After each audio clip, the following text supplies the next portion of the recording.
Hello, welcome to law excellence. Types of vaccines అనే topic గురించి చూద్దామండి.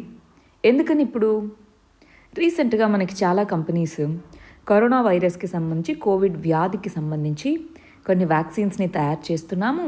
అవి 90% ఎఫిషియెంట్గా ఉన్నాయని కొన్ని, 94% ఎఫిషియెంట్గా పనిచేస్తున్నాయని కొన్ని ఈ విధంగా చెప్పాయి. వాటిలో కొన్నిటిని ఎంఆర్ఎన్ఏ వ్యాక్సిన్స్ అన్నారు, కొన్నిటిని లైవ్ అటెన్యూయేటెడ్ వ్యాక్సిన్స్ అని, ఇలా వివిధ రకాల పేర్లతో పిలుస్తూ ఉన్నారు. అసలు ఇవన్నీ ఏంటి ఇంతకీ? వ్యాక్సిన్స్లో ఇన్ని రకాలు ఎందుకు ఉంటాయి? వాటి వల్ల ఉపయోగాలు ఏంటి? వాటికి ఉన్నటువంటి ఎగ్జాంపుల్స్ ఏంటి? ఇవి మనం తెలుసుకుందామండి. వీటికి సంబంధించి మనకు అటు ప్రిలిమ్స్లోను ఇటు మెయిన్స్లోను రెండిట్లోనూ దీనికి సంబంధించి క్వశ్చన్ రావచ్చు. వ్యాక్సిన్స్ అనే కాన్సెప్ట్ మనకి సైన్స్ అండ్ టెక్నాలజీలో చాలా పెద్ద కాన్సెప్ట్ అనమాట. దీన్ని చాలా డెప్త్లో చదువుకోవాలి. మనం ఓన్లీ ఒక డైమెన్షన్నే చూస్తున్నాం. జనరల్గా ఇది మనకి ఎస్ఎన్టీలో ఒక పెద్ద కాన్సెప్ట్ అనమాట. బయోటెక్నాలజీ, దాని రిలేటెడ్ ఇష్యూస్ అక్కడ చదివేటప్పుడు కనీసం ఒక 4-5 అవర్స్ అన్నా దీని గురించి చదువుకుంటూ ఉంటాం. సరే, ప్రస్తుతానికి కరెంట్ ఇష్యూ, దాని లింకేజ్ ఎలాగా, టైప్స్ ఏంటి, ఇంతవరకే మనము కన్ఫైన్ అవుదాం. దీనికి సంబంధించి అసలు వ్యాక్సిన్స్ యొక్క హిస్టరీ గురించి ఒక బ్యూటిఫుల్ వీడియో మనం చేయడం జరిగిందండి ఇంతకుముందే. అసలు వ్యాక్సిన్స్ ఏంటి, అసలు వ్యాక్సిన్స్ని ఎలా కనిపెట్టారు, ఆ వ్యాక్సిన్స్ ఏ విధంగా పనిచేస్తాయి, ఇమ్యూనిటీ వ్యవస్థను ఏ విధంగా అది రెస్పాన్స్ ఉంటుంది, టీ సెల్స్ ఏంటి, బి సెల్స్ ఏంటి, ఈ విధంగా వ్యాక్సిన్స్కి సంబంధించిన బేసిక్ ఇన్ఫర్మేషన్ మొత్తం మనం ఒక స్టోరీ ఆఫ్ కోవిడ్ వ్యాక్సిన్ అన్న వీడియోలో చదువుకున్నాము. దాని లింక్ ఇప్పుడు ఈ వీడియో డిస్క్రిప్షన్లో ఇస్తున్నానండి. అదొక్కసారి చూసి, బేసిక్స్ తెలియకపోతే అదొకసారి చూసాక ఈ వీడియో చూడండి. లేదు ఆల్రెడీ మాకు బేసిక్స్ తెలుసు అనుకుంటే ఈ వీడియోతో కంటిన్యూ చేయండి. సరే, ముందుగా వ్యాక్సిన్ అంటే ఏంటి? వ్యాక్సిన్ అనేది ఏదైనా ఒక సబ్స్టాన్స్ మన ఇమ్యూన్ సిస్టమ్, మన బాడీలో ఉండేటటువంటి ఇమ్యూనిటీ సిస్టమ్ రెస్పాన్స్ అనేది దేనికి సంబంధించి, ఏదైనా ఒక ప్యాథోజన్ లేదా ఏదైనా ఒక ఇన్ఫెక్షన్ని కలగజేసే డిసీజ్ ఉన్నప్పుడు వాటికి అగెయినెస్ట్గా మరి ఇమ్యూన్ సిస్టమ్ని స్ట్రెంగ్తెన్ చేసే సబ్స్టాన్సే వ్యాక్సిన్ అన్నమాట. ఇది ఇన్ఫెక్షియస్ డిసీజెస్ని ప్రివెంట్ చేస్తుంది. ఏ విధంగా? మామూలుగా అయితే ఏదైనా ఒక వైరస్ కానీ బ్యాక్టీరియా కానీ మన బాడీలోకి వెళ్ళినప్పుడు మన బాడీ మామూలుగా అయితే ఫస్ట్ టైం కనుక ఆ వైరస్ వెళ్ళిందనుకోండి, మనకు తెలియదు, బాడీకి తెలియదు ఎలా ఫైట్ చేయాలి ఏంటి అని. సో ఇది కొద్ది మొత్తమే వెళ్తే స్లోగా దాన్ని ఫైట్ చేసుకొని మెమరీని పెంచుకుంటుంది. ఓకే, ఈ విధంగా ఇలాంటి వైరస్ వస్తే నెక్స్ట్ టైం ఇలా ఫైట్ చేయాలి అని చెప్పుకుంటుంది. కానీ అది ఎక్కువ సంఖ్యలో వచ్చేసింది, అసలు బాడీలో ఇమ్యూనిటీ తక్కువ ఉంది, న్యూట్రిషన్ చాలా వీక్గా ఉన్నారు, అలాంటి వ్యక్తులు ఇలాగ కొత్త డిసీజ్ ఏదైనా వస్తే సడన్గా ఇమ్యూనిటీ తక్కువ ఉన్నప్పుడు దాన్ని తట్టుకోలేరు, చనిపోతూ ఉంటారనమాట. నార్మల్గా ఇమ్యూనిటీ ఉండి మనం తట్టుకోగలిగి మన బాడీ అనేటటువంటిది కనుక ఓకే ఇలా వస్తే ఇలా రెస్పాండ్ అవ్వాలి అన్నది నేర్చుకుంటుంది. సో అది ఒక టైప్ ఆఫ్ ఇమ్యూనిటీ. అది న్యాచురల్గా మనకు వచ్చే ఇమ్యూనిటీ అనమాట. న్యాచురల్గా మన బాడీ అనేటటువంటిది ఏ విధమైనటువంటి అవుట్ సైడ్ హెల్ప్ లేకుండా ఈ విధంగా ఇమ్యూనిటీని డెవలప్ చేసుకుంటుంది. అలా కాకుండా మనం ఏం చేస్తామంటే ఈ పర్టికులర్ డిసీజ్ని కాజ్ చేసేటటువంటి ఆ వైరస్ని చంపో, లేదా దాన్ని కెమికల్ ఏదైనా ట్రీట్మెంట్ చేసి అది పని చేయకుండానో, లేదా దాంట్లో ఏదో ఒక పార్ట్నో మన బాడీలోకి పంపిస్తాం, కొద్ది మొత్తాన్ని పంపిస్తాం. సో అప్పుడేమవుతుంది, బాడీ స్లోగా అయినా సరే ఫైట్ చేయగలుగుతుంది. ఆ ఫైట్ చేసినప్పుడు మరి ఇమ్యూనిటీ సిస్టమ్ డెవలప్ అవుతుంది. నెక్స్ట్ టైం చాలా ఎక్కువ మొత్తంలో మరి ఈ వైరస్ కానీ బ్యాక్టీరియా కానీ ఏదైతే ఉందో అది మన బాడీ మీద అటాక్ చేస్తే ఆల్రెడీ మనకి ఇమ్యూనిటీ సిస్టమ్ డెవలప్ అయింది కదా. ఆ విధంగా మన బాడీ యొక్క ఇమ్యూనిటీ సిస్టమ్ని స్ట్రెంగ్తెన్ చేసేందుకు మనం వాడే సబ్స్టాన్సే వ్యాక్సిన్ అనమాట. నార్మల్గా న్యాచురల్గా ఇది ఆర్టిఫిషియల్గా మనము ఒక సబ్స్టాన్స్ని ఇంట్రడ్యూస్ చేస్తాము, దానివల్ల ఇమ్యూనిటీ పెరుగుతుంది. సరే, మనం పోలియో వ్యాక్సిన్ అని, మీజల్స్, తట్టు, గవద బిళ్ళలు, వీటికి సంబంధించిన వ్యాక్సిన్స్ ఇలా చాలా ఉన్నాయి మనకి. మరి 3 కేటగిరీస్గా ఈ వ్యాక్సిన్స్ని డిఫరెన్షియేట్ చేస్తామండి. First generation, second generation, third generation vaccines అంటాము. వ్యాక్సిన్స్ మరియు దాని యొక్క టైప్స్ అనేది ఒకవేళ మీరు గ్రూప్ 1కి ప్రిపేర్ అవుతూ ఉంటే అదొక మెయిన్స్ క్వశ్చన్ అండి. సివిల్ సర్వీసెస్లో ఇలా డైరెక్ట్గా టైప్స్ ఏంటి అని అడగకపోవచ్చు, కానీ దానికి రిలేటెడ్గా ఉండేటటువంటి ఎంఆర్ఎన్ఏ వ్యాక్సిన్స్ ఏంటి, అవి ఎలా పనిచేస్తాయి, వాటి ఎఫిషియన్సీ ఎలాగా, అవి ఎందుకు మిగిలిన వాటితో పోలిస్తే ఎఫిషియంట్, ఇలాంటి కొద్దిగా డైనమిక్ క్వశ్చన్స్ అడుగుతూ ఉంటారు. మనకి ఒకవేళ మీరు గ్రూప్ 1కి అలా ప్రిపేర్ అవుతూ ఉంటే ఈ బేసిక్స్ కూడా మీరు నేర్చిపెట్టుకోవాలి. సరే, ఇక్కడ చూడండి, ఫస్ట్ జనరేషన్ వ్యాక్సిన్స్ అంటున్నాం. ఫస్ట్ జనరేషన్ వ్యాక్సిన్స్ అనేవి ఓవరాల్గా ఒక ఇన్ఫెక్షువస్ ఆర్గానిజం, అది వైరస్ కావచ్చు, బ్యాక్టీరియా కావచ్చు, ఏదైనా కావచ్చు, దాన్ని తీసుకొని దాన్ని మైల్డ్ ఫామ్లో కొద్ది మొత్తం అది అంత ఎఫెక్టివ్గా పనిచేయకుండా ఉండేలాగా చేయడం, లేదా దాన్ని డెడ్ ఫామ్లో, ఆ రెండిట్లో ఏదైనా సరే మన బాడీలోకి ఇంజెక్షన్ ద్వారా కానీ, ఓరల్ అంటే పోలియో చుక్కలు ఇవి ఓరల్గా వేస్తారు కదా నోటి ద్వారా, సో అలా కానీ మన బాడీలోకి పంపిస్తారు. పంపించినప్పుడు మరి మన బాడీ దానికి మనకి ప్రతిచర్యగా యాంటీబాడీస్ని తయారు చేసుకుంటుంది. పోలియో వ్యాక్సిన్ అనేది ఇలాగ ఫస్ట్ జనరేషన్ వ్యాక్సిన్ అనమాట. అయితే కొన్నిసార్లు మైల్డ్ వైరస్ ఏదైతే ఉంటుందో, మైల్డ్ వైరస్ అంటే ఫర్ ఎగ్జాంపుల్ పోలియో కేసులో అనుకోండి, ఓరల్ పోలియో ఇస్తామా, కొన్నిసార్లు ఆ వ్యాక్సిన్ వల్ల వైరస్ రావచ్చు. అంటే వ్యాక్సిన్లో ఏముంది, వైరసే ఉంది, కానీ అది చనిపోలేదు. దాన్ని కెమికల్ ట్రీట్మెంట్ చేసి అదంత యాక్టివ్గా లేకుండా చేశాం. కానీ కొన్నిసార్లు దాంట్లో ఏదన్నా చిన్న పొరపాటు ఉండడమో, ఇంకొకటో లేదా మన బాడీ దానికి డిఫరెంట్గా రెస్పాండ్ అవ్వడమో, దానివల్ల ఆ వ్యక్తికి వైరస్ సోకే అవకాశం కూడా ఉంది, ఆ జబ్బు సోకే అవకాశం ఉంది. సో ఫస్ట్ జనరేషన్ వ్యాక్సిన్స్ ఎక్కువగా వాడుతూ ఉన్నాం. బట్ ఈ విధంగా పోలియో కానీ ఇలాంటివి వాటి ద్వారా వ్యాక్సిన్ ఇండ్యూస్డ్ డిసీజెస్ అంటారు. వ్యాక్సిన్ ద్వారా డిసీజెస్ రావచ్చు.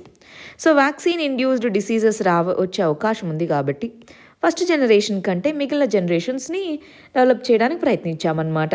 సో వ్యాక్సిన్ ఇండ్యూస్డ్ డిసీజ్ అనేది దీనివల్ల మనకి ఒకవేళ వస్తే problem. Next second generation vaccines. దీంట్లో ఏంటి, ఒక వైరస్ తీసుకుంటే దాంట్లో సబ్ యూనిట్స్, ఇప్పుడు మనం కరోనా వైరస్ అని తీసుకున్నాం, దానికి స్పైక్ అనే ప్రోటీన్ ఉంటుంది కదా. వైరస్ ఇలా ఉంది అంటే దానిపైన స్పైక్ అనే ప్రోటీన్ ఉంటుంది. సో ఓన్లీ ఆ ప్రోటీన్ని ప్రొడ్యూస్ చేసి దాన్ని బాడీలోకి పంపించడము, లేదా ఏదన్నా ఒక పార్ట్ ఈ వైరస్లో ఏదైనా ఒక పార్ట్ ఓన్లీ ఆర్ఎన్ఏని పంపించడమో, ఇట్లా ఏదైనా ఒక పార్ట్ని మన బాడీలోకి ఇంట్రడ్యూస్ చేస్తే దాన్ని గుర్తించి మన ఇమ్యూనిటీ సిస్టమ్ స్ట్రెంగ్తెన్ అవుతుంది. నెక్స్ట్ టైం వైరస్ వచ్చినప్పుడు ఆ పార్ట్ని స్పెసిఫిక్గా గుర్తుంటుంది కాబట్టి ఓకే ఇది వైరస్ అని చెప్పి దానికి అగైనెస్ట్గా ఫైట్ చేయగలదు. ఇదిగోండి, ఓవరాల్గా అది చనిపోయో లేదా ఇలా ఎక్కించినప్పుడు ప్రాబ్లమ్స్ ఉన్నాయి కాబట్టి వ్యాక్సిన్ ఇండ్యూస్డ్ డిసీజెస్ రావచ్చు. కాబట్టి ఒక పార్ట్ ఆఫ్ వైరస్నో లేదా ఒక పార్ట్ ఆఫ్ ఆర్గానిజంని పంపిస్తారు. ఫర్ ఎగ్జాంపుల్ డిప్తీరియా టెటనస్ పెర్ట్యూసిస్ అంటాం, డిటిపి వ్యాక్సిన్. సో అది సబ్ యూనిట్ వ్యాక్సిన్ అనమాట. వీటిలో హోల్ ఆర్గానిజం అనేది ఉండదు కాబట్టి ఓన్లీ సబ్ యూనిట్సే ఉంటాయి కాబట్టి ఈ వ్యాక్సిన్స్ అనేవి కంపారిటివ్లీ వీటితో పోలిస్తే బెటర్గానే ఉంటాయన్నమాట. ఇలాంటి వ్యాక్సిన్ ఇండ్యూస్డ్ ఇవి రావచ్చే ఛాన్సెస్ చాలా తక్కువ. ప్రస్తుతానికి మనకి ఇప్పుడు మనం ప్రపంచవ్యాప్తంగా యూజ్ చేస్తున్న వ్యాక్సిన్స్ అన్నీ అయితే హోల్ యూనిట్ లేదా సబ్ యూనిట్ ఈ రెండు రకాలే ఉన్నాయి. థర్డ్ జనరేషన్ వ్యాక్సిన్స్ మీద 1990ల నుంచి రీసెర్చ్ జరుగుతూ ఉంది. కానీ ఇంకా చాలా వ్యాక్సిన్ దాని మీద డెవలప్ అవుతూ ఉన్నా ఇంకా వాటికి అప్రూవల్ రాలేదు. వాటిని థర్డ్ జనరేషన్ వ్యాక్సిన్స్ లేదా డిఎన్ఏ వ్యాక్సిన్స్ అని అంటాం. ఆర్ఎన్ఏ వ్యాక్సిన్స్ కూడా దీని కిందకే వస్తాయన్నమాట. మనము ఎంఆర్ఎన్ఏ వ్యాక్సిన్స్ గురించి చదువుకోవాలి అనుకున్నాం, కరెంట్ ఇష్యూలో అదే ఉంది కాబట్టి.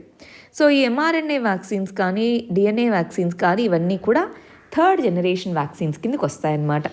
సో ఈ వ్యాక్సిన్స్ అనేటటువంటివి small circular piece of DNA లేదా ఆర్ఎన్ఏతో తయారు చేయబడి ఉంటాయి.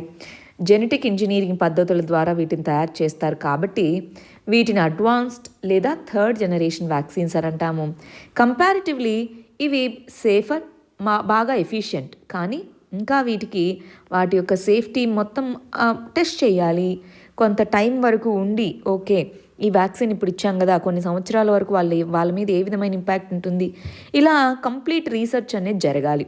అది ఇంకా ప్రాసెస్లోనే ఉంది కాబట్టి ఇప్పటివరకు ఏ వ్యాక్సిన్కి డిఎన్ఏ వ్యాక్సిన్కి అప్రూవల్ ఇవ్వలేదు. తయారు చేస్తున్నారు చాలా, ఇంకా ఫైనల్ స్టేజెస్కి అప్రూవల్ ఇవ్వలేదన్నమాట, యూజ్కి అప్రూవల్ ఇవ్వలేదు.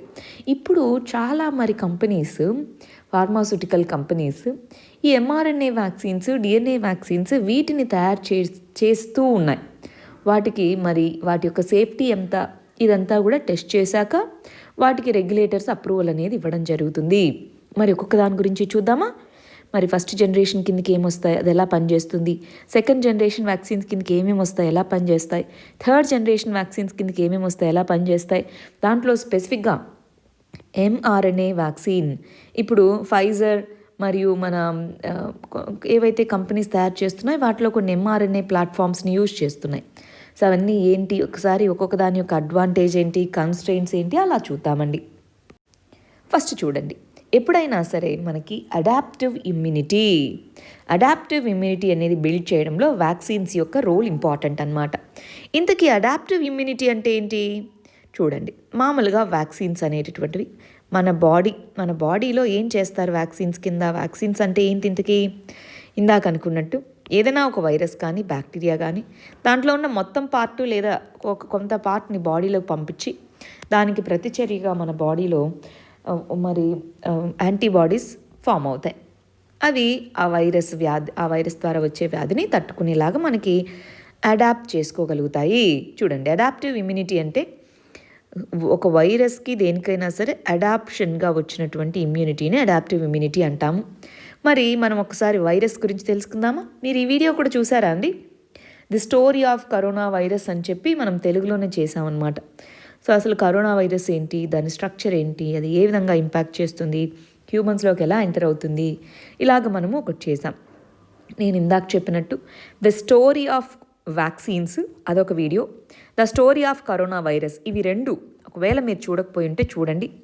రీసెంట్గానే ఫస్ట్ కరోనా వైరస్ కేసు దీని రిపోర్ట్ అయ్యి 1 year అయిన సందర్భంగా అవి మళ్ళీ నేను పోస్ట్ చేస్తున్నాను కూడా. సో ఒకసారి మీరు చూసుకోగలుగుతారా? చూడండి. అవి కమెంట్స్లో ప్లస్ మరి డిస్క్రిప్షన్లో కూడా అవి రెండు పెడతానండి. ఒకసారి అవి చూసుకొని అప్పుడు ప్రొసీడ్ అవ్వండి. ఎందుకంటే ఇప్పుడు నేను ఆర్ఎన్ఏ అంటున్నాను, స్పైక్ ప్రోటీన్ అంటున్నాను, అదేంటో తెలియకుండా మీరు ఈ వీడియో చూసినా సరే మనకు అంత ఎఫెక్టివ్గా అనిపించదు. బేసిక్స్ ఉన్నాయి అనుకుంటే వెరీ గుడ్, ఫాలో అయిపోండి ఇంక ఈ వీడియోనే. లేదంటే ఆ రెండు చూడండి. సరే, మరి ప్రస్తుతానికైతే మనకి వైరస్ ఈ విధంగా ఉంటుంది చూడ్డానికి. ఆ వైరస్లో COV2 అనే వైరస్లో RNA రైబోన్యూక్లిక్ యాసిడ్ అంటాం. RNA అనేటటువంటిది జెనెటిక్ మెటీరియల్ అనమాట. జెనెటిక్ మెటీరియల్ దేనికి ఉపయోగపడుతుంది? రెప్లికేషన్. అంటే అది మల్టిప్లై అవ్వాలి కదా, వైరస్ పెరగాలి కదా. సో ఆ జెనెటిక్ కోడ్ అనమాట ఇది. అయితే మామూలుగా వైరస్లు జనరల్గా ఒక సెల్, ఒక బాడీలో ఏదైనా ఒక లివింగ్ ఆర్గానిజం బయట మరి ఇవి బ్రతకలేవు. ఎందుకు బ్రతకలేవు? ఇది జెనెటిక్ మెటీరియల్ ఏదైతే ఉందో అది సెల్ఫ్ రెప్లికేషన్ చేసుకోలేదు. ఏదన్నా ఒక సెల్, ఫర్ ఎగ్జాంపుల్ హ్యూమన్, ఇంకొక యానిమల్, ఎవరో ఒక సెల్లోకి వెళ్ళి అప్పుడు మాత్రమే సెల్ డివిజన్ అనేది ఈ వైరస్ చేసుకోగలదు. మరి దీనికి బయట స్పైక్ అనే ప్రోటీన్స్ ఉంటాయి. ఈ స్పైక్ అనే ప్రోటీన్ ఏం చేస్తుంది? ఒక సెల్ లోపల, ఒక హ్యూమన్ బాడీలో ఉండే సెల్ లోపలికి ఎంటర్ అవ్వాలి అంటే ఆ సెల్ వాల్ అంటారు, ఆ సెల్ వాల్కి బైండ్ అవుతుంది. స్పైక్ అనే ప్రోటీన్ వెళ్ళి బైండ్ అయ్యి అప్పుడు వైరస్ని లోపలికి తీసుకెళ్తుంది అనమాట. సో అలా బైండ్ అవ్వే ప్రోటీన్నే స్పైక్, ఎస్ ప్రోటీన్ లేదా స్పైక్ ప్రోటీన్ అని అంటూ ఉంటారు. సరే, స్పైక్ ప్రోటీను ఇంకా చాలా ఉంటాయి, బట్ ఇవి ప్రైమరీ స్పైక్ ప్రోటీన్ అంటాం. స్పైక్ ప్రోటీను, RNA ఇవి ఉన్నాయి. సో వైరస్ బాడీలోకి ఎంటర్ అవ్వగానే రెప్లికేషన్ ఎక్కడ జరుగుతుంది? ఇన్సైడ్ ద సెల్స్లో రెప్లికేషన్ జరుగుతుంది. సో రెప్లికేట్ అవ్వగానే మరి మనకి న్యూరల్ సెల్స్ అంటారనమాట, డెండ్రైటిక్ సెల్స్. డెండ్రైటిక్ అంటే ఏంటంటే బ్రెయిన్ రిలేటెడ్ కదా. సో డెండ్రైటిక్ సెల్స్ని మనము యాంటీజెన్ ప్రెజెంటింగ్ సెల్స్ అంటాము. అంటే ఈ వైరస్ అనేటటువంటి బాడీలోకి అన్ని సెల్స్లోకి ఎంటర్ అవుతూ ఉంటుంది. అలా ఎంటర్ అయినప్పుడు ఈ డెండ్రైటిక్ సెల్స్ ఏవైతే ఉన్నాయో అవి ఈ పర్టికులర్ వైరస్లో ఉండేటటువంటి యాంటీజెన్స్ని సపరేట్ చేస్తాయి. సపరేట్ చేసిన తర్వాత అవి చెప్తాయన్నమాట, ఏమని ఇదిగో తీసుకో అని చెప్పి మన బాడీలోకి ఇస్తుంది. సో ఈ యాంటీజెన్స్ అన్నీ సపరేట్ చేసి ఇచ్చిన తర్వాత మన బాడీలో మనకి వైట్ బ్లడ్ సెల్స్ అని చదువుకుంటాం. వైట్ బ్లడ్ సెల్స్లో T సెల్స్ అనే ఒకటి ఉంటాయండి. T సెల్ అని, B సెల్ అని ఉంటాయన్నమాట. T సెల్స్, B సెల్స్ అనే వాటిని లింఫోసైట్స్ అంటాం. Bని కలిపి T సెల్స్ని, B సెల్స్ని కలిపి లింఫోసైట్స్ అని అంటాం. ఇవి రెండు కూడా మరి మనకి ఇమ్యూన్ సిస్టమ్కి ఇంపార్టెంట్ ఏజెంట్స్ అనమాట. T సెల్స్లో మళ్ళీ రకరకాల T సెల్స్ ఉంటాయి. ప్రైమరీగా T సెల్స్ రకరకాల వాటిలో హెల్పర్ T సెల్స్ అంటారు. Helper T cells for example ఎవరన్నా మనకి ఫర్ ఎగ్జాంపుల్ మనం ఉండే హౌస్లోకి కానీ ఇలాగా ఎంటర్ అయ్యారు, వాచ్మెన్ ఎవరో వచ్చారు అని అరిచి యాక్షన్ తీసుకుంటారు కదా. సో అలాగా హెల్పర్ T సెల్స్. ఆ తర్వాత సైటోటాక్సిక్ అంటే ఏవైతే మరి సెల్స్ ఈ వైరస్తో మరి ఇన్ఫెక్షన్ అయి ఉన్నాయి వాటిని చంపేందుకు సైటోటాక్సిక్ T సెల్స్ అనేవి ఉంటాయి. మరి అంతా అయిపోయింది, ఫైటింగ్ అంతా అయిపోయింది, ఈసారి వీళ్ళు వస్తే వీళ్ళ సంగతి చూస్తా అని కొన్ని సెల్స్ గుర్తుపెట్టుకోవాలి. అలాంటి సెల్స్ని మెమరీ టీ సెల్స్ అంటారు. అంటే టీ సెల్స్ అనేవి ఇంకా రకరకాల వాటిలో ఇవి 3 ప్రైమరీగా టీ సెల్స్ని ఈ 3 విధాలుగా మనము కేటగరైజ్ చేసుకుంటాము. ఇంకొన్ని ఉన్నాయండి, బట్ ఇవి 3 ప్రైమరీ. సరే, ఈ టీ సెల్స్ హెల్పర్ సెల్స్ ఏం చేస్తాయి, వెళ్ళి అవి డైరెక్ట్గా ఫైట్ చేయవు, సిగ్నల్ అందిస్తాయి. ఎవరికి సిగ్నల్ అందిస్తాయి, మనకి మన బాడీలో లింఫోసైట్స్లో బీ సెల్స్ అనేవి కూడా ఉంటాయి. ఈ బీ సెల్స్ యాంటీబాడీస్ని ప్రొడ్యూస్ చేస్తాయి, యాంటీబాడీస్ అంటాం. ఈ బీ సెల్స్కి సిగ్నల్ అందిస్తుంది helper cell. So helper cell నుంచి సిగ్నల్ ఒకటేసారి రెండింటికి వెళ్తుంది. చూడండి, ఫస్ట్ మూడోది యాంటీజన్ అనేటటువంటిది టీ హెల్పర్ సెల్స్ రికగ్నైజ్ చేస్తాయి. అవి మిగిలిన ఇమ్యూన్ సెల్స్ని రిక్రూట్ చేసుకుంటాయి హెల్ప్ కోసం. చేసుకొని ఫస్ట్ బీ సెల్స్కి సిగ్నల్ అందిస్తాయి. బీ సెల్స్ సిగ్నల్ అందిస్తాయి. ఇక్కడ ఆ స్పెసిఫిక్ యాంటీబాడీస్, దానికి సంబంధించిన యాంటీబాడీస్ని ప్రొడ్యూస్ చేస్తాయన్నమాట బీ సెల్స్. ఆ యాంటీబాడీస్ వెళ్ళి ఈ పర్టికులర్ వైరస్ చుట్టుముట్టి ఈ స్పైక్ ప్రోటీన్స్ని మొత్తాన్ని డెస్ట్రాయ్ చేస్తాయి.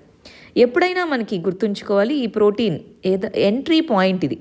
సో స్పైక్ ప్రోటీన్ లేదనుకో ఏమవుతుంది, సెల్స్ లోపలికి ఎంటర్ అవ్వలేవు, అంతేనా? సెల్స్ లోపలికి ఎంటర్ అవ్వలేవు. అలా ఎంటర్ అవ్వలేనప్పుడు ఇన్ఫెక్షన్ రాదు కదా, ఎంటర్ అయితేనే కదా ఇన్ఫెక్షన్ వచ్చేది. సో అలా ఎంటరే కాలేనప్పుడు ఇన్ఫెక్షన్ అనేది రాదు. సో అలాగ మనకి స్పైక్ ప్రోటీన్స్ని బ్లాక్ చేస్తుంది ఏవి, యాంటీబాడీస్. సో అప్పుడు వైరస్ అనేది స్ప్రెడ్ అవ్వదు, ఆగిపోతుంది అక్కడే. అదేవిధంగా ప్యారలల్గా ఇంకొకటి జరుగుతూ ఉంటుంది. ఈ helper T cells cytotoxic T cells అనే వాటిని రిక్రూట్ చేసుకుంటాయి. వీళ్ళేం చేస్తారు, ఈ కొన్ని సైటోటాక్సిక్ కెమికల్స్ని రిలీజ్ చేస్తుంది. ఏదైతే వైరస్ ఇన్ఫెక్టెడ్ సెల్స్ ఉన్నాయో, ఇన్ఫెక్టెడ్ సెల్స్ వాటిని చంపేస్తాయి. సో ఆ విధంగా మరి చంపేస్తూ ఉంటాయి. కొన్ని టీ సెల్స్ అనేటటువంటి మెమరీ సెల్స్ గుర్తుపెట్టుకుంటాయి. ఈ విధంగా మన బాడీలో అడాప్టివ్ ఇమ్యూనిటీ అనేటటువంటిది ఫామ్ అవుతుంది. అర్థమైందా? మనము ఈ పర్టికులర్ వ్యాక్సిన్ ద్వారా ఇచ్చింది కూడా అడాప్టివ్ ఇమ్యూనిటీ ఈ విధంగా ఫామ్ అవుతుంది. సో ప్రస్తుతానికి బీ సెల్స్ ఏంటి, టీ సెల్స్ ఏంటి, అవి ఏం చేస్తాయి, అసలు ఏ విధంగా బాడీలోకి వైరస్ ఎంటర్ అవుతుంది, ఎంటర్ అవ్వగానే ఏం జరుగుతుంది, ఇవంతా క్లియర్ కదా అందరికీ? ఇదే ప్రాసెస్ మనం రిపిటేటివ్గా చూడబోతున్నాం నెక్స్ట్ కొన్నిట్లో. ఇది క్లియర్. సరే, మరి ఇవన్నీ కూడా టైప్స్ అన్నమాట, వ్యాక్సిన్స్లో టైప్స్. ఒక్కొక్క దాని గురించి చూద్దాం, అప్పుడు మళ్ళీ ఇది ఏంటి అన్నది మనకు క్లారిటీ వస్తుంది. ఫస్ట్ చూడాలి, లైవ్ అటెన్యూయేటెడ్ వ్యాక్సిన్స్ బ్రతికే ఉంటాయి, కానీ కొన్ని కెమికల్స్ని వాటిని యూజ్ చేసి ఆ వైరస్ని వీక్ చేస్తారు. ఫర్ ఎగ్జాంపుల్ ఈ కోవిడ్-19కి సంబంధించిన మన వీకెండ్ SARS-2 వైరస్ వీకెండ్ అంటే అది సెల్స్ లోపలికి వెళ్ళినా సరే అది రెప్లికేట్ కాలేదు. చూడండి, లైవ్ అటెన్యూయేటెడ్ వైరస్లో ఫంక్షనింగ్ కాపీస్ ఉంటాయి, కానీ వీక్ ఫామ్లో ఉంటాయి. సో అవి మన బాడీలోకి ఈ వైరస్ అనేది ఇలా ఎంటర్ అయినప్పుడు మన యాంటీజెన్ ప్రెజెంటింగ్ సెల్స్, డెండ్రైటిక్ సెల్స్ని యాంటీజెన్ ప్రెజెంటింగ్ సెల్స్ అన్నాం. సో వైరస్ అనేటటువంటిది డిసీజ్ని ఏమీ కాజ్ చేయదు, కానీ మన సెల్ లోపల రెప్లికేషన్ మల్టిపుల్ అవుతూ ఉంటుంది. దానికి తగ్గట్టుగా ఈ యాంటీజెన్ అనేది ప్రొడ్యూస్ అవుతుంది. యాంటీజెన్ రాగానే హెల్పర్ టీ సెల్స్ రిక్రూట్ చేసుకుంటాయి. హెల్పర్ టీ సెల్స్ 2 రకాలుగా, ఒకటి సైటోటాక్సిన్స్ని ప్రొడ్యూస్ చేయడము, రెండోది యాంటీబాడీస్ని ప్రొడ్యూస్ చేయడము. యాంటీబాడీస్ని ప్రొడ్యూస్ చేసే ప్రాసెస్ని యాంటీబాడీ మీడియేటెడ్ అని అంటారు. దీన్ని సెల్ మీడియేటెడ్ ఇమ్యూనిటీ అంటారు. ఎందుకని సెల్ మీడియేటెడ్ ఇమ్యూనిటీ అంటున్నాము? టీ సెల్స్ ద్వారా ఇమ్యూనిటీ అనేది వస్తుంది కాబట్టి ఇక్కడ. అదే ఇక్కడ యాంటీబాడీస్ ప్రొడ్యూస్ అవ్వడం వల్ల ఇమ్యూనిటీ వస్తుంది కాబట్టి దీన్ని యాంటీబాడీ మీడియేటెడ్ ఇమ్యూనిటీ, లేదా వెరీ వెరీ ఇంపార్టెంట్ అండి, హ్యూమోరల్ ఇమ్యూనిటీ అంటారు. హ్యూమోరల్ ఇమ్యూనిటీ, హ్యూమోర్ అనేటటువంటిది బాడీ ఫ్లూయిడ్స్ని హ్యూమోర్ అంటారండి.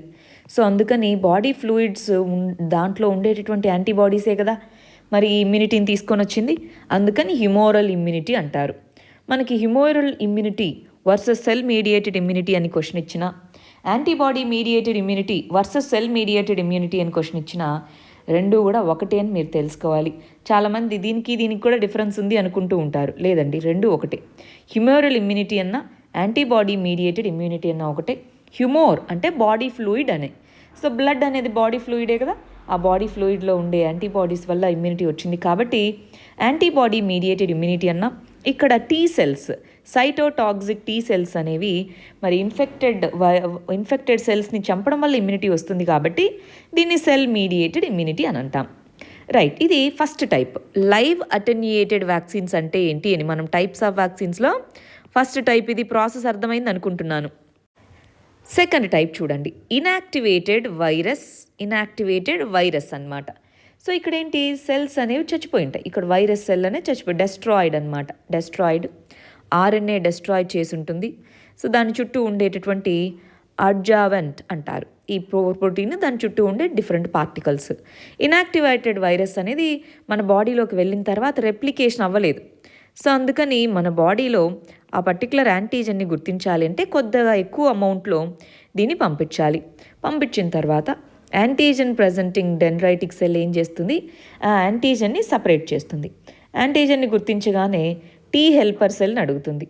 ఈ T helper cells in general ఈ ఇనాక్టివేటెడ్ వైరస్లో మరి మనకి ఈ వైరస్ వెళ్ళి ఏదన్నా ఒక సెల్ని చంపితే అప్పుడు సెల్స్ డ్యామేజ్ అవుతాయి. అప్పుడు కదా అండి T cells, cytotoxic T cells రావాల్సింది. కానీ ఇక్కడ అసలు ఆ వైరసే బ్రతికి లేదు, ఓన్లీ మనకి యాంటీజనే ఉంది. అందుకని helper T cells only B సెల్స్కి సంబంధించిన యాంటీబాడీస్కి చెప్తాయి. బీ సెల్స్ యాంటీబాడీస్ని ప్రజెంట్ చేస్తాయి. అందుకే ఇక్కడ యాంటీబాడీ మీడియేటెడ్ ఇమ్యూన్ రెస్పాన్స్ మాత్రమే ఉంటుంది. అర్థమైందా? ఇనాక్టివేటెడ్ వైరస్ వ్యాక్సిన్స్ టైప్స్లో ఓన్లీ యాంటీబాడీ మీడియేటెడ్ ఇమ్యూనిటీనే ఉంటుంది.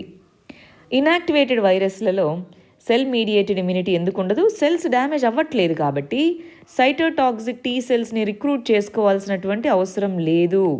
అందువల్ల ఒక టైప్ ఆఫ్ ఇమ్యూన్ రెస్పాన్సే ఇనాక్టివేటెడ్ లేదా డెడ్ వైరస్ అంటారు. వైరస్ అనేది డెడ్, జెనెటిక్ మెటీరియల్ అది డెడ్ అన్నమాట. నెక్స్ట్ చూడండి, వైరల్ వెక్టార్ వ్యాక్సిన్స్. ఇది మూడో టైప్ ఆఫ్ వ్యాక్సిన్ అన్నమాట. వైరల్ వెక్టార్ వ్యాక్సిన్ అంటే ఏంటి? మనము ఒక వెక్టార్ అంటే ఒక వెహికల్ అని అన్నమాట. వెక్టార్ అంటే వెహికల్. మనం ఏం చేస్తామంటే సార్స్ కోవిడ్-19కి సంబంధించిన ఒక జీన్ని తీసుకొని దాన్ని ఏదో ఒక వైరస్లో పెడతాం. ఫర్ ఎగ్జాంపుల్ మీజల్స్కి మనందరికీ ఇమ్యూనిటీ ఉంటే ఆ మీజల్స్ వైరస్లో దాన్ని ప్లేస్ చేసి దాన్ని వైరల్ వెక్టార్లో జీన్ ఎడిటింగ్ ద్వారా, బయోటెక్నాలజీలో మనం చదువుకుంటాం ఎలా చేయాలి ప్రాసెస్ అని. బట్ జీన్ ఎడిటింగ్ ద్వారా ఆ వైరస్ని పంపించేసి మనం బాడీలోకి దాన్ని మల్టిపుల్ సెల్స్ మన బాడీలోకి వెళ్తాయి. మనకి ఈ వైరస్ అనేది మన బాడీకి హార్మ్ చేయదు, ఎందుకంటే ఆల్రెడీ మనం మీజల్స్కి మన దగ్గర ఇమ్యూనిటీ ఉంటే ఏం హార్మ్ చేయదు. సో యాంటీజన్ ప్రజెంటింగ్ సెల్స్ ఏం చేస్తాయి? 2 రకాల యాంటీజన్స్ని ప్రజెంట్ చేస్తాయి. అటు మీజల్స్కి సంబంధించిన యాంటీజన్ని ప్రజెంట్ చేస్తాయి, ఇటు ఈ కోవిడ్-19కి సంబంధించిన యాంటీజన్ ఉంది కదా అది కూడా చూపిస్తుంది. అది చూపించగానే ఇదిగో టీ హెల్పర్ సెల్స్ అనేటటువంటివి మరి 2 రకాల ఇమ్యూనిటీని ప్రొవైడ్ చేస్తుంది. ఏ విధంగా? ఒకటి యాంటీబాడీస్ బీ సెల్స్ ద్వారా, ఒకటి సైటోటాక్సిక్ టీ సెల్స్, ఈ 2 రకాల రెస్పాన్స్ని ప్రొవైడ్ చేస్తుంది. ఆ విధంగా వైరల్ వెక్టార్ వ్యాక్సిన్స్ అంటే వైరస్ని ఒక వెక్టార్గా తీసుకొని వ్యాక్సిన్స్ని తయారు చేయడము, దాన్ని మనము వైరల్ వెక్టార్ వ్యాక్సిన్స్గా పేర్కొంటామన్నమాట. మరి 4వ టైప్ వచ్చేటప్పటికి viral vector vaccines non replicating అన్నారు. ఇందాక బ్రాకెట్లో చూస్తే రెప్లికేటింగ్ అన్నారు. నాన్ రెప్లికేటింగ్ అంటే ఏంటి? ఇందాక పంపించిన వైరస్ రెప్లికేట్ అయింది మల్టిపుల్గా, ఇక్కడ అలా అవ్వదు. ఒకటే వైరస్ సెల్ వెళ్తుంది. చూడండి, వైరల్ వెక్టార్ అడినో వైరస్, ఇది నాన్ హార్మ్ఫుల్ వైరస్ అన్నమాట. మన బాడీలోకి వెళ్ళినా ఏం కాదు. మనకి ఆక్స్ఫర్డ్ యూనివర్సిటీ ఈ మెథడ్ని వాడి మరి వ్యాక్సిన్ తయారు చేస్తుంది. చూడండి, అడినో వైరస్, దాంట్లో మన సార్స్ కోవిడ్-2 యాంటీజన్ని ప్లేస్ చేసి నాన్ రెప్లికేటింగ్ అన్నమాట. సేమ్ రెప్లికేటింగ్ వైరస్ ఎలా పనిచేస్తుందో అలానే సో ఇది పంపిస్తాం. ఇదిగో ఇక్కడ చూడండి, ఇవి రెప్లికేట్ కాలేవు, అందుకని హయ్యర్ డోసెస్ పంపించాలి మనం. హయ్యర్ డోసెస్లోనే బాడీలోకి పంపిస్తే లోపలికి వెళ్తుంది. యాంటీజన్ ప్రజెంటింగ్ సెల్స్ యాంటీజన్ చూపిస్తాయి, హెల్పర్ టీ సెల్స్ యాంటీజన్ని రికగ్నైజ్ చేస్తాయి. ఒకటి సైటోటాక్సిక్ టీ సెల్స్కి అది వెళ్తుంది, ప్లస్ అదేవిధంగా యాంటీబాడీ సెల్స్ దగ్గరికి ఇది వెళ్తుంది. ఆ విధంగా immune system response and memory develop అవుతుందన్నమాట. ఇది వైరల్ వెక్టార్ వ్యాక్సిన్సే నాన్ రెప్లికేటింగ్. సో సేమ్ అని చెప్పచ్చు. రెప్లికేటింగ్ అవుతే ఏమవుతుంది అంటే కొన్నిసార్లు ఆ వైరస్ అనేటటువంటిది ప్రభావం ఎక్కువ ఉండొచ్చు. మనం ఏదైతే వెక్టార్గా తీసుకున్నామో అడినో వైరస్, దీని ప్రభావం ఎక్కువగా ఉండొచ్చేమో అన్న ఉద్దేశంతో దాన్ని రెప్లికేట్ అవ్వకుండా ఉండేలాగా పంపిస్తూ ఉంటామన్నమాట. ఇలా 2 మెథడ్స్ ఆక్స్ఫర్డ్ యూనియన్ ఈ వైరల్ వెక్టార్ వ్యాక్సిన్స్నే తయారు చేస్తుంది. నెక్స్ట్ సబ్ యూనిట్ వ్యాక్సిన్స్, ఇది 5వ రకం. సబ్ యూనిట్ వ్యాక్సిన్ అంటే ఏంటి? మనకి సార్స్ కోవిడ్ 2లో యాంటీజెన్ ఉంది, దానిపైన చిన్న చిన్న అడ్జువెంట్ అనే చిన్న ప్రోటీన్స్ లాగనమాట. సో ఈ సబ్ యూనిట్ వ్యాక్సిన్స్లో మనము ఓవరాల్గా ఈ వైరస్ని పంపించకుండా జస్ట్ దీన్ని తీసి ఈ ప్రోటీన్స్ని తీసి పంపిస్తాం. సో యాంటీజెన్ ప్రజెంటింగ్ సెల్స్ యాంటీజెన్స్ని రికగ్నైజ్ చేసి టీ సెల్స్కి చెప్తాయి, ఇదిగో చుంజుడు అని చెప్పేసి యాంటీజెన్ని రికగ్నైజ్ చేస్తాయి. అప్పుడు మళ్ళీ ఇక్కడ మనకి ఏ విధమైనటువంటిది స్టార్ట్ అవుతుందండి? యాంటీబాడీస్. ఎందుకంటే అక్కడ ఓవరాల్గా మనకి వైరస్ మొత్తం రావట్లేదు. మీరు బాగా గమనించుంటే ఎక్కడైతే వైరస్ మొత్తము ఉందో ఆ వైరస్ అనేటువంటిది బాడీకి ఇంపాక్ట్ చేస్తుంది అన్నప్పుడే సెల్ మీడియేటెడ్ ఇమ్యూనిటీ మొదలవుతుంది, లేదంటే మనకి యాంటీబాడీ లేదా హ్యూమోరల్ ఇమ్యూనిటీయే డెవలప్ అవుతుంది. సో సబ్ యూనిట్ వ్యాక్సిన్స్ అనేటటువంటివి ఇన్ జనరల్గా యాంటీబాడీ మీడియేటెడ్ మెమరీనే తయారు చేస్తాయి, ఇమ్యూన్ సిస్టమ్నే తయారు చేసుకుంటాయి. క్లియరా? సబ్ యూనిట్ అంటే మొత్తం వైరస్ని పంపించకుండా ఒక పార్ట్ ఆఫ్ వైరస్ని పంపించామంతే. దీన్ని ఏమన్నామండి ఇందాక? సెకండ్ జనరేషన్ అన్నామా? సెకండ్ జనరేషన్ వ్యాక్సిన్స్ అని కూడా పిలుస్తూ ఉంటారు. నెక్స్ట్ 6th చూడండి, వైరస్ లైక్ పార్టికల్ వ్యాక్సిన్స్. అంటే ఇది డైరెక్ట్గా వైరస్ ఏం పంపించాం, వైరస్ లైక్ పార్టికల్స్. ఇప్పుడు మన SARS-CoV తీసుకొని దాంట్లో RNAని బయటికి తీసేసి virus like particles real virus లాగా మిమిక్ చేస్తాయి, జస్ట్ యాక్ట్ చేస్తాయి, కానీ జెనెటిక్ మెటీరియల్ ఏమీ ఉండదు. అంటే అవి లోపలికి వెళ్ళిన రెప్లికేట్ అవ్వవు. సో యాంటీజెన్ ప్రజెంటింగ్ సెల్స్ అనేవి గుర్తిస్తాయి, ఇదిగో హెల్పర్ టీ సెల్స్కి చెప్తాయి. ఇది యాంటీజెన్ ప్రజెంటింగ్ సెల్స్ వచ్చినప్పుడు మనకి మళ్ళీ ఈ సైటోటాక్సిక్, ఎందుకంటే సెల్ మొత్తం ఉంది కాబట్టి అమ్మో అని సైటోటాక్సిక్ దివిన్ని ప్రొడ్యూస్ చేస్తుంది. అదేవిధంగా యాంటీబాడీ మీడియేటెడ్ ఇమ్యూనిటీని ప్రొడ్యూస్ చేస్తుంది. సో 2 రకాల రెస్పాన్స్ని మరి వైరస్ లైక్ పార్టికల్స్ VLP అంటారండి. VLP వ్యాక్సిన్స్ ఈ విధంగా జెనెటిక్ మెటీరియల్ ఏమీ ఉండదు, అంటే జెనెటిక్ మెటీరియల్ ఉంటేనే రెప్లికేషన్ అవుతుందండి, బాడీలోకి వెళ్ళిన తర్వాత రెప్లికేషన్ అవుతుంది. అలా లేనప్పుడు అవేమీ రెప్లికేషన్ అవ్వవు. మరి నెక్స్ట్ వచ్చేటప్పటికి DNA వ్యాక్సిన్స్ జనరల్గా బ్యాక్టీరియాలో మనకి ఇది బ్యాక్టీరియా అనుకుంటే అండి, బ్యాక్టీరియాలో దానికి ఉండేటటువంటి న్యూక్లియర్ మెటీరియల్ కాకుండా ఒక చిన్న సర్క్యులర్ DNA ఉంటుందండి. బ్యాక్టీరియాలో స్మాల్ సర్క్యులర్ DNAనే ప్లాస్మిడ్ అని అంటారు. స్మాల్ సర్క్యులర్ DNAని ప్లాస్మిడ్ అని పిలుస్తామన్నమాట. ఈ ప్లాస్మిడ్ని తీసుకుంటాం. ఆ ప్లాస్మిడ్ బ్యాక్టీరియల్ DNAతో పాటు మనం ఏం చేస్తాం, ఈ COVID-19కి సంబంధించినటువంటి జెనెటిక్ మెటీరియల్ SARS-CoV దీనికి సంబంధించిన ఒక జీన్ని దాంట్లో ప్లేస్ చేస్తాం. సో DNA వ్యాక్సిన్స్ చూడండి, బ్యాక్టీరియల్ డిరైవ్డ్ DNA ప్లాస్మిడ్స్, వాటిని మాడిఫై చేస్తారు మనకి ఏ వైరల్ వ్యాక్సిన్ కావాలో అది. సో దాన్ని తీసుకెళ్ళి సెల్ లోపల న్యూక్లియస్లో ప్లేస్ చేస్తారు. సెల్ లోపల న్యూక్లియస్లో దీన్ని పంపిస్తారు. దాని నుంచి mRNA, మామూలుగా మన బాడీలో మన సెల్లో ఉండే న్యూక్లియస్లో ఉండే DNA, ఇది మన బాడీలో ఉండే న్యూక్లియస్ అనుకుంటే, న్యూక్లియస్లో మన క్రోమోజోమ్స్, దాంట్లో DNA ఉంటుంది. ఈ DNA అనేటటువంటి తనంతట తానుగా ప్రోటీన్స్ని, యాంటీజెన్ అనేది ఒక ప్రోటీన్ అండి, తయారు చేసుకోదు. ఇది ఇంకొక దానికి పనిని అప్పచెప్తుంది, దాని పేరే mRNA అంటారు. ఈ mRNAని తయారు చేసుకొని mRNA అనేది యాంటీజెన్ని తయారు చేస్తుంది. ఈ యాంటీజెన్ అనేటటువంటిది మన బాడీలోకి వెళ్ళినప్పుడు గమనించాలి, మన బాడీలోకి వెళ్ళినప్పుడు యాంటీజెన్ ప్రజెంటింగ్ సెల్స్ వాటిని గుర్తిస్తాయి. వాటిని గుర్తించి హెల్పర్ టీ సెల్స్కి చెప్తాయి. అవి మరి 2 రకాల సైటోటాక్సిక్ మరియు యాంటీబాడీ రెస్పాన్స్ని తయారు చేస్తాయి. చూడండి, ఈ యాంటీబాడీస్ అనేటటువంటివి ఇమ్యూన్ సిస్టము మరి వైరస్ని ఏ విధంగా గుర్తిస్తుందో ఆ విధంగా వీటిని గుర్తిస్తాయి. అంటే సింపుల్గా డైరెక్ట్గా యాంటీజెన్నే తయారు చేసేస్తున్నాం. ఇక్కడ యాంటీజెన్నే DNA వ్యాక్సిన్స్లో తయారు చేసి దాని లోపలికి పంపించేస్తున్నాం అన్నమాట. అది DNA వ్యాక్సిన్స్లో అంటే బ్యాక్టీరియాని గ్రో చేస్తాం. అంటే ఈ యాంటీజెన్ మొత్తాన్ని గ్రో చేసి దాన్ని మొత్తాన్ని ఇండస్ట్రియల్ ప్రాసెస్లో ఓన్లీ యాంటీజెన్నే సపరేట్గా తీసుకొని దాన్ని ఇంజెక్షన్ రూపంలోనూ అలాగా మన బాడీలోకి పంపిస్తామన్నమాట. ఆ విధంగా DNA వ్యాక్సిన్స్ పనిచేస్తాయి. మామూలుగా అయితే ఏంటి, వైరస్ని తీసుకొని అది బాడీలో వెళ్ళాక యాంటీజెన్ని ప్రొడ్యూస్ చేస్తుంది. అలా కాకుండా హ్యూమన్ బాడీ బయటే యాంటీజెన్ని తయారు చేసి యాంటీజెన్ ఇంజెక్షన్ రూపంలో కానీ ఓరల్గా కానీ మనలోకి పంపిస్తే వాటిని డిఎన్ఏ వ్యాక్సిన్స్ అని పిలుస్తాము. సింపుల్గా డిఎన్ఏ అనేటటువంటి దాన్ని మాడిఫై చేయడం ద్వారా యాంటీజెన్ని ఇండస్ట్రియల్ ప్రాసెస్లో మనం తయారు చేసుకుంటాం.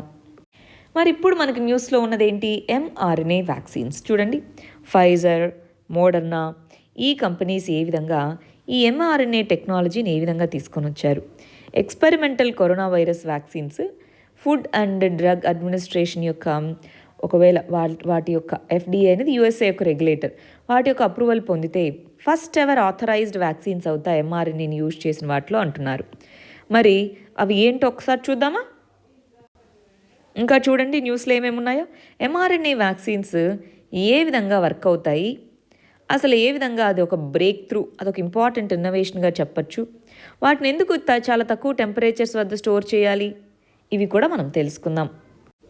ఫస్ట్ ఇవి ఎలా పనిచేస్తాయో తెలుసుకుందామండి, ఆర్ఎన్ఏ వ్యాక్సిన్స్. ఆ తర్వాత ఇందాక అనుకున్న క్వశ్చన్స్కి ఆన్సర్స్ చూద్దాం. చూడండి, మనం ఏం చేస్తామంటే ఆర్ఎన్ఏ రైబో న్యూక్లిక్ యాసిడ్. ఆర్ఎన్ఏ అనేటటువంటిది ఒక సెట్ ఆఫ్ కెమికల్సేనా అండి? అంతేనా? ఒక కెమికల్స్ ఉంటాయి. కెమికల్స్తోనే ఆర్ఎన్ఏ, ఏదైనా కెమికల్స్తోనే తయారవ్వబడి ఉంటుంది. సో ముందు మనం ఏం చేస్తామంటే ఏదైతే వైరస్ ఉందో దాన్ని జీన్ డీకోడ్ చేసుకుంటాం. దాంట్లో ఏమేమి జీన్స్ ఉన్నాయో దాన్ని డీకోడ్ చేసుకుంటాం. అది ఆర్ఎన్ఏ వైరస్ కాబట్టి జీన్స్ని డీకోడ్ చేసుకొని వాటి నుంచి ఏదన్నా ఒక స్పెసిఫిక్ యూనిక్గా ఈ పర్టికులర్ వైరస్కి ఉండే యూనిక్ ఆర్ఎన్ఏ ఇది అనుకుంటామే, దాన్ని సపరేట్ చేసి పెట్టుకుంటాం. సో వాటిని మెసెంజర్ ఆర్ఎన్ఏ ఫామ్లో తయారు చేసుకుంటాం. ఇక్కడ చూడండి, లిపిడ్ డెలివరీ వెహికల్. సో అంటే మనకి ప్రతి సెల్కి పైన లిపిడ్ కోటింగ్ ఉంటుంది. సో అది పైన ఉంటుంది, లోపల ఎంఆర్ఎన్ఏ ఎన్కోడింగ్ యాంటీజెన్ ఉంటుంది. ఎంఆర్ఎన్ఏ అంటే మనకి డిఎన్ఏ నుంచి జనరల్గా ఆర్ఎన్ఏ అనేది మెసెంజర్ ఆర్ఎన్ఏ అంటాం. సో మెసెంజర్ ఆర్ఎన్ఏ అనేటటువంటిది ఏం చేస్తుంది, ఈ ఏదైతే కెమికల్ కంపోజిషన్ ఉంటుందో దాన్ని రైబోజోమ్స్ని యూజ్ చేసుకొని ప్రోటీన్గా తయారవుతుంది. మనకి యాంటీజెన్ అన్నది ఒక ప్రోటీనే, సో ప్రోటీన్గా తయారవుతుంది. సో ఈ ఎంఆర్ఎన్ఏ అనేటటువంటి దాన్ని యాంటీజెన్ని, ఏదైతే యాంటీజెన్ ఉండే ఎంఆర్ఎన్ఏ ఉంటుందో దాని లోపల ప్లేస్ చేస్తాం. సో ప్లేస్ చేసి లిపిడ్ కోట్ పెడతాం. వాటిని సెల్స్లోకి మన బాడీలోకి వెళ్ళినప్పుడు ఏమవుతుంది, ఆర్ఎన్ఏ అనేటటువంటిది సెల్ఫ్ రెప్లికేట్ అయిన తర్వాత ప్రోటీన్ని, అంటే ఇక్కడ యాంటీజెన్ని ప్రొడ్యూస్ చేస్తుంది. అలా యాంటీజెన్ని ప్రొడ్యూస్ చేసిన తర్వాత వచ్చినటువంటి ఈ పర్టికులర్ యాంటీజెన్ని సపరేట్ చేస్తాం. సపరేట్ చేసుకున్నాక మరి సెల్స్ గుర్తిస్తాయి. అలా గుర్తించినప్పుడు ఏమవుతుంది, హెల్పర్ టీ సెల్స్ సిగ్నల్ ఇస్తుంది.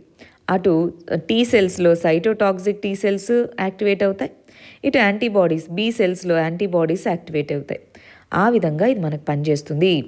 యాంటీజెన్ అనేటటువంటిది ఇన్ హ్యూమన్ రియాక్షన్ని ఇది తీసుకొని వస్తుంది అన్నట్టుగా చెప్తున్నారనమాట. ఆర్ఎన్ఏ వ్యాక్సిన్స్ ఇప్పుడు క్లారిటీనా? ఏం లేదండి, ఆర్ఎన్ఏ అనేది జీన్ని డీకోడ్ చేసిన తర్వాత డైరెక్ట్గా కెమికల్స్ని తయారు చేసుకోవచ్చు. మనం బయోలాజికల్ మెటీరియల్ అవసరం లేదు ఇక్కడ. డైరెక్ట్గా ఆ కెమికల్స్ ఏంటో తెలుసుకొని ఆ కెమికల్స్ ద్వారా ఎంఆర్ఎన్ఏని డిజైన్ చేసుకోవచ్చు. మనకి ఇంకా వైరస్లో పెట్టడము, బ్యాక్టీరియాలో ప్లేస్ చేయడం ఇవేమీ అవసరం లేదన్నమాట. ఇవేమీ అవసరం లేదు, అది మనం తెలుసుకోవాల్సింది. ఇవేమీ అవసరం లేకుండా కెమికల్స్ ద్వారా ఆర్టిఫిషియల్గా వీటిని తయారు చేసుకోవచ్చు. దానివల్ల కాస్ట్ తక్కువ, కంపారిటివ్లీ సేఫ్టీ ఎక్కువ, చాలా త్వరగా. ఎందుకంటే జీన్ డీకోడ్ చేసే టెక్నాలజీస్ చాలా వచ్చేసాయి కాబట్టి ఒకసారి డీకోడ్ చేసుకున్నామంటే చాలు, ఇండస్ట్రియల్ స్కేల్లో, లార్జ్ స్కేల్లో డెవలప్ చేసుకోవచ్చు. ఆ విధంగా ఎంఆర్ఎన్ఏ వ్యాక్సిన్స్ దాన్ని మన బాడీలోకి పంపించినప్పుడు మన సెల్లో రెప్లికేట్ అయ్యాక యాంటీజెన్ ప్రొడ్యూస్ చేస్తుంది. ఈ యాంటీజెన్ని రికగ్నైజ్ చేసి మన బాడీకి హెల్పర్ టీ సెల్స్ సిగ్నల్ ఇస్తాయి. ఆ విధంగా 2 రకాల ఇమ్యూన్ రెస్పాన్స్ని ఇది తీసుకోగలదు. అది ఇక్కడ చెప్తున్నదండి. చూడండి, మోడర్నా ఎంఆర్ఎన్ఏ 1273 అని దాని పేరు. ఫైజర్ బయోఎన్టెక్ అనేది BNT 162b2 పేర్లు ఏం గుర్తుపెట్టుకోవాల్సిన అక్కర్లేదు, చెప్తున్నాను ఎగ్జాంపుల్స్గా. అవి రెండూ కూడా ఎంఆర్ఎన్ఏని యూజ్ చేసే వ్యాక్సిన్స్ని తయారు చేస్తున్నాయి. ఎంఆర్ఎన్ఏని ఎందుకు సూపర్ కోల్డ్ దీంట్లో పెట్టాలి? మనం అన్నాము ఎంఆర్ఎన్ఏ వ్యాక్సిన్స్లో మనం వాడేది చాలా ఇన్స్టేబుల్గా ఉండే కెమికల్స్, అవుట్ సైడ్ కెమికల్స్ ద్వారా మనం వాటిని తయారు చేసాం. సో అవి ఇప్పుడు ఆర్ఎన్ఏ అనేది ఒక చైన్ ఆఫ్ కెమికల్స్ అంతేనా? సో ఆ చైన్ యొక్క స్టెబిలిటీ అది మెయింటైన్ చేయాలి అంటే అల్ట్రా కోల్డ్ టెంపరేచర్స్ వద్ద దాన్ని స్టోర్ చేయాలి. వాటిలో చూడండి, ఎంఆర్ఎన్ఏ బిల్డింగ్ బ్లాక్స్ అనేటటువంటివి పార్టికల్స్ని ముక్కలు ముక్కలుగా అతికిచ్చి మనం చేసాం. సో ఫ్రీజర్ కండిషన్స్ అనేటటువంటివి ఎగ్జిస్ట్ అయి ఉండాలి. ఫైజర్ అనుకోండి, వాటిని -94 °F వద్ద స్టోర్ చేయాలి. ఒకవేళ 5 daysకి కనుక ఆ టెంపరేచర్స్ లేకపోతే అది పాడైపోద్ది. అదే మోడర్నా యొక్క వ్యాక్సిన్ వచ్చేటప్పటికి కంపారిటివ్లీ బెటర్గా ఉండగలదు. Long term 36 to 46 °F normal రిఫ్రిజిరేటర్స్లో కూడా వాటిని స్టోర్ చేసుకోగలము. కానీ వీటిని అల్ట్రా కోల్డ్ టెంపరేచర్స్లో మెయింటైన్ చేయడం ద్వారా స్టెబిలిటీ, ఈ పర్టికులర్ ఎంఆర్ఎన్ఏ యొక్క స్టెబిలిటీని మెయింటైన్ చేయడం కోసం సూపర్ కోల్డ్ టెంపరేచర్స్ లేదా అల్ట్రా కోల్డ్ టెంపరేచర్స్ కావాలి. అదే ఈ రెండింటి మధ్య ఉన్న తేడాలన్నమాట. ఆ రెండింటి మధ్య ఉన్న తేడా, తక్కువ టెంపరేచర్స్ ఏమో మోడర్నాకి, ఇంకా మైనస్ టెంపరేచర్స్ ఈ మన ఫైజర్కి కావాలి, ఫైజర్ డెవలప్ చేస్తున్న వ్యాక్సిన్కి కావాలి. అందుకనే కష్టం అన్నమాట. ఇప్పుడు మనం రిమోట్ ఏరియాస్కి వీటిని తీసుకెళ్ళాలి అనుకుంటే స్టోరేజు, ట్రాన్స్పోర్టేషన్ ఇదంతా కొద్దిగా డిఫికల్ట్. అది మనం ఇక్కడ తెలుసుకోవాల్సిన విషయం. స్టోరేజ్ అండ్ ట్రాన్స్పోర్ట్లో కొద్ది డిఫికల్టీస్ అనేవి మనం ఎక్స్పీరియన్స్ చేస్తాం.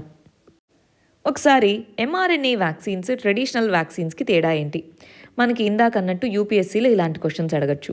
ఎంఆర్ఎన్ఏ వైరస్ వ్యాక్సిన్స్ ఎలా పనిచేస్తాయి, ట్రెడిషనల్ వ్యాక్సిన్స్కి దీనికి ఉన్న తేడాలేంటి అని. ఫస్ట్, ఎంఆర్ఎన్ఏ అనేటటువంటిది ఒక బ్లూ ప్రింట్. మనం ఏదైతే యాంటీజెన్ తయారు చేయాలనుకుంటున్నామో దానికి బ్లూ ప్రింట్ ఎంఆర్ఎన్ఏని తయారు చేసుకుంటాం. ఎంఆర్ఎన్ఏ మాలిక్యూల్స్ని ఈజీగా ప్రొడ్యూస్ చేయొచ్చు కాబట్టి ప్రొడక్షన్ చాలా ఫాస్ట్గా అవుతుంది. ఈ కాంపోనెంట్స్ని మన ఇంజెక్షన్ రూపంలో ఇలా మన బాడీలోకి ఎక్కిస్తారు. సో మన బాడీ మైక్రోబియల్ ప్రోటీన్ని గుర్తించి ఈ యాంటీజెన్స్ని గుర్తించి యాంటీబాడీస్ని తయారు చేసుకుంటుంది. అదే ఇక్కడ అనుకోండి, మనము మైక్రోబియల్ ప్రోటీన్ లేదా ఇన్యాక్టివేటెడ్ మైక్రోబ్ని మన బాడీలోకి ఎక్కించాలి. అంటే ఫస్ట్ జనరేషన్, సెకండ్ జనరేషన్ వ్యాక్సిన్స్ని ట్రెడిషనల్ వ్యాక్సిన్స్ అంటాం. సో ఎక్కించాలి. అప్పుడు ఇది కొద్దిగా స్లో అన్నమాట. ప్రొడక్షన్కి రైట్ టైప్ ఆఫ్ ప్రోటీన్ అనేది ప్రొడ్యూస్ చేయాలి. ప్రాసెస్ వచ్చేటప్పటికి ఈ కాంపోనెంట్స్ మన బాడీలోకి ఎక్కించినప్పుడు ఇమ్యూనిటీ రెస్పాన్స్ అనేది స్టిమ్యులేట్ అవుతుంది. అయితే ఇక్కడ R&D సేమ్. అసలు యాంటీజెన్ ఏంటి అని గుర్తించాలి. రిజల్ట్స్ మన ఇమ్యూన్ సిస్టమ్, ఇవి రెండూ సేమ్. బట్ ఈ ప్రాసెస్లో తేడా ఉంటుంది. అందువల్ల ఇది కంపారిటివ్లీ ఈజియర్, ఫాస్టర్. బట్ అసలు ఇది ఎలాగా మన బాడీని ఇంపాక్ట్ చేస్తుందన్న కంక్లూజివ్ స్టడీస్ మన దగ్గర లేవు కాబట్టే కొద్దిగా ఎంఆర్ఎన్ఏ వ్యాక్సిన్ డెవలప్మెంట్ స్లోగా ఉంది. క్లియర్? ఇప్పుడు ఒకసారి ఈ టేబుల్ చూసేద్దాం. దాంతో మనం సెషన్ని ఎండ్ చేయొచ్చు. DNA, RNA vaccines, live attenuated vaccines, inactivated, sub unit, viral vector. So ఈ వైరల్ వెక్టార్లో రెప్లికేటెడ్, నాన్ రెప్లికేటెడ్ అన్నాము కదా, రెప్లికేటింగ్, నాన్ రెప్లికేటింగ్. సో ఇక్కడికి వచ్చేటప్పటికి DNA, RNA వీటినే థర్డ్ జనరేషన్ వ్యాక్సిన్స్ అంటాము. లైవ్ అటెన్యూయేటెడ్ మరియు ఇనాక్టివేటెడ్ దీన్ని ఫస్ట్ జనరేషన్ అన్నాము, దీన్నేమో థర్డ్ జనరేషన్ అన్నాము. ఇవి సబ్ యూనిట్ వైరల్ వెక్టార్ వచ్చేటప్పటికి సెకండ్ జనరేషన్ వ్యాక్సిన్స్ కింద కన్సిడర్ చేస్తాం. సరే, ఏ విధంగా మరి పనిచేస్తాయి ఈ టేబుల్ ఒకసారి చూసుకుంటారా? ఏ విధంగా అవి పనిచేస్తాయి ఏంటి అని చెప్పేసి. DNA, RNAకి ఇంకా అప్రూవల్ అనేది రాలేదు. మోడర్నా ఇవన్నీ కూడా వీటిని ఉపయోగించే ప్రయత్నిస్తూ ఉందన్నమాట. ఇనోవివో ఇలాగా. సో లైవ్ అటెన్యూయేటెడ్ ఎవరు ప్రయత్నిస్తున్నారు ఏంటి? ఇదిగో వైరల్ వెక్టార్ వ్యాక్సిన్ ఇందాక అనుకున్నామా, మన ఆక్స్ఫర్డ్ అనేది వైరల్ వెక్టార్ వ్యాక్సిన్నే ప్రయత్నిస్తుంది. ఒక్కసారి దీనికి సంబంధించిన PDF మీకు డిస్క్రిప్షన్లో దొరుకుతుందండి. దాన్ని ఓపెన్ చేసుకొని చదివి జాగ్రత్తగా దీన్ని ఒక చోట రాసి పెట్టుకోండి. చాలా ఇంపార్టెంట్. దీని నుంచి అటు ప్రిలిమ్స్ ఇటు మెయిన్స్ రెండిట్లోనూ మనం క్వశ్చన్స్ ఎక్స్పెక్ట్ చేయొచ్చు. ఇది మరి వ్యాక్సిన్స్, దాని యొక్క టైప్స్, ఒక్కొక్కటి ఎలా పనిచేస్తాయి, mRNA వ్యాక్సిన్స్ అంటే ఏంటి, వాటిని ఎంత టెంపరేచర్స్ వద్ద స్టోర్ చేయాలి ఏంటి అన్నటువంటి details. All the very best. Thank you very much.